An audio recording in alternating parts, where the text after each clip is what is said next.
Bonjour et bienvenue dans cette nouvelle vidéo. Aujourd'hui, pour ce nouveau portrait de femme inspirante, je reçois Emma du blog Être et devenir maman. Emma est maman de 3 enfants et elle va nous livrer ses secrets pour allier tous ses rôles de femme, maman et entrepreneuse au quotidien. Bonjour Emma, Bonjour.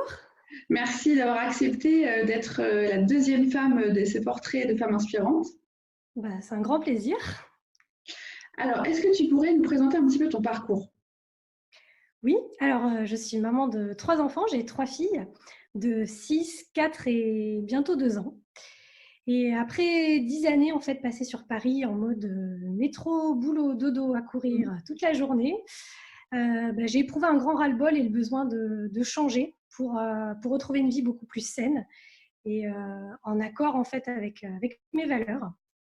Et D'accord, cette prise de conscience en fait a eu lieu après un événement tragique en fait qui a surgi dans ma vie. Donc, j'avais ma fille aînée qui avait 2 ans. J'étais enceinte de ma deuxième quand mon petit-neveu, à l'âge de 9 mois, en fait, est décédé des suites de ce qu'on considère la mort subie du nourrisson. Et d'accord. c'est un épisode qui a été très douloureux pour mon beau-frère et ma belle-sœur et pour le reste de ma famille et qui m'a énormément impactée et qui m'a complètement donné envie de changer les choses. J'étais plus à ma place. Je me suis rendu compte que j'étais en train de vivre une vie qui n'était pas la mienne. Et D'accord. ça a été en fait une réelle prise de conscience qui m'a donné envie de vraiment changer de vie. Mhm. Et du coup, c'est à ce moment-là que j'ai commencé à me former en développement personnel, en gestion des émotions, parentalité positive. D'accord. C'est également la période où j'ai commencé à me poser beaucoup de questions sur l'éducation, sur l'école. Mhm. Euh, Ma grande était en petite section maternelle. Et du coup, j'ai fait une formation d'1 an pour devenir éducatrice Montessori en 3-6 ans, dans le but à la base de créer mon école. D'accord. Voilà. Et ensuite, on a déménagé.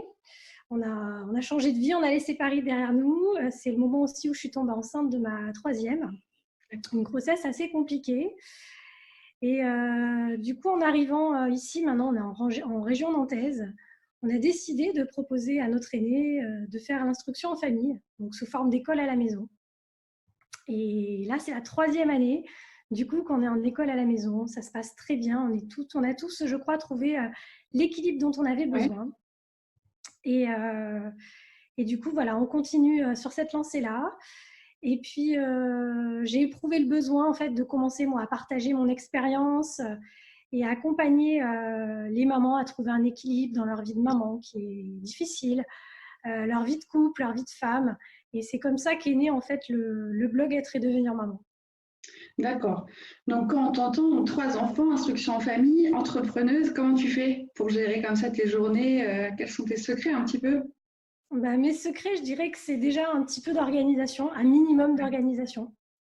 Euh, J'essaye vraiment de vivre au maximum au présent et de nourrir à mes besoins à moi en premier pour mieux nourrir ensuite ceux de mes enfants et ceux de mes proches. Ouais. Et j'arrive à trouver, en fait, petit à petit, c'est à chaque fois, c'est un petit chemin, le temps de prendre le temps, de se dire, bon, où est-ce que je vais trouver du temps, comment je peux m'organiser. Euh, Chaque jour, j'arrive à me libérer un petit moment, tous les après-midi, un moment où j'ai mes 2 grandes qui jouent ensemble, un moment où ma dernière fait sa sieste et où c'est un moment pour moi, où je me remplis pleinement de toute l'énergie dont j'ai besoin pour le reste de la journée.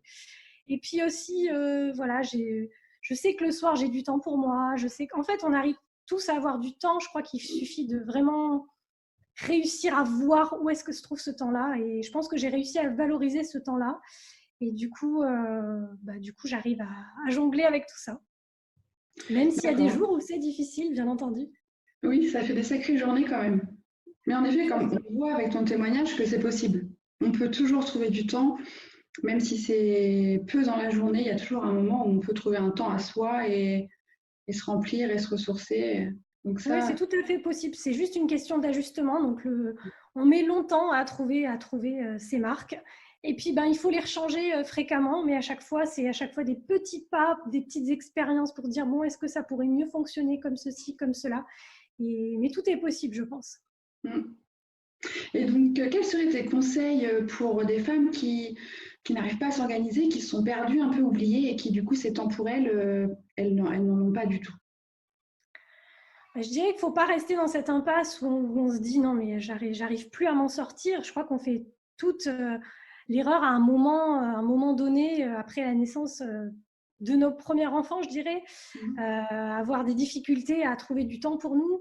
Et du coup, il ne faut pas rester dans cette impasse-là. Il faut vraiment passer tout de suite à l'action, se dire qu'on va se reprendre en main. Donc le passé, les moments difficiles sont derrière nous. Maintenant, on ne peut qu'avancer vers une vie meilleure. Et je pense que le fait de tous les jours faire des petits pas, même si ce petit pas paraît infime, en fait, va nous permettre de nous rapprocher petit à petit de notre idéal de vie. Et je pense que c'est important de noter chaque petite action qu'on fait tous les jours pour se remettre sur les rails, pour s'organiser, pour changer tout ça.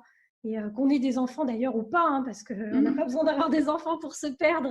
C'est ça. Et un minimum d'organisation, c'est beaucoup de volonté, mais c'est aussi la nécessité de s'entourer de personnes bienveillantes, de personnes qui vont être à notre écoute, qui vont nous inspirer et qui vont nous tirer vers l'avant.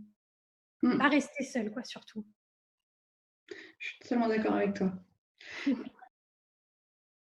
Aux femmes sur le blog de commencer par prendre un temps le matin et un temps le soir pour elles, pour prendre soin d'elles, soin de leur peau. Donc, quels sont tes secrets, toi, un petit peu beauté au quotidien?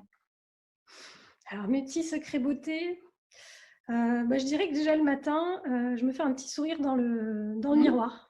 Donc, ça fait du bien. Parce qu'il y a des fois où les nuits ont été difficiles, des fois où le moral n'est pas toujours là. Et un petit sourire le matin, je trouve que ça fait du bien, ça me détend.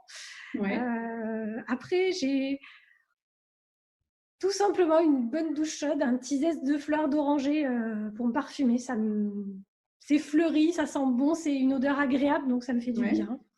Et puis une petite hydratation quotidienne du visage pour peau sensible. Et puis après, un petit peu de poudre soleil pour avoir une bonne mine, un petit trait de col noir, un petit peu de mascara, voilà, juste un petit peu, mais juste ce qu'il me faut, je dirais, pour me sentir bien, féminine et me rendre compte que voilà, j'ai pris un petit peu de temps pour prendre soin de mon apparence à moi. Et voilà. Et puis de temps en temps, je m'offre aussi un petit gommage visage à la rose que j'ai fabriqué moi-même. Et du coup, je suis fière de pouvoir me faire mon petit soin que je me suis fabriqué. Et puis, je m'accorde ce temps-là de temps en temps le matin.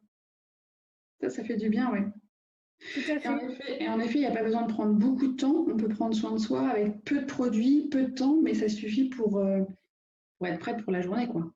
Ah, c'est tout à fait ça. Moi, j'ai les trois filles à la maison, donc je ne vais pas y passer un quart d'heure, une demi-heure. C'est juste quelques petites minutes C'est ça. tous les jours. Mais j'en ai besoin. Donc, je sais que c'est au programme de mes journées tous les matins, en tout cas. Oui, c'est tes rituels, en fait, du matin. Tu as ritualisé ton quotidien et ça te permet d'avoir toujours ces temps au moins pour toi, quoi. Tout à fait. Ça fait partie de mon emploi du temps. Oui, c'est ça. Tout est organisé. Donc ça, c'est vraiment un conseil, je pense qu'on peut retenir de ce que tu me dis. Tout doit être pensé un peu à l'avance, en gros. Oui, c'est ça, voilà. Juste les grandes lignes, quoi. Mais les grandes lignes sont importantes. Ouais. Merci beaucoup, Emma, de nous avoir livré tous tes secrets. Avec plaisir, Amélie. C'était vraiment très sympa à toi de me proposer. J'étais ravie d'être là pour la deuxième édition des Portraits de femmes. C'est un plaisir et je pense que tout ce que tu nous as livré aujourd'hui va inspirer beaucoup de femmes. J'espère que cette vidéo t'a plu, qu'Emma t'a inspiré. Je vais te mettre le lien de son site Être et devenir maman sous la vidéo. Je te dis à bientôt sur mes moments à moi. N'oublie pas de faire de toi ta priorité.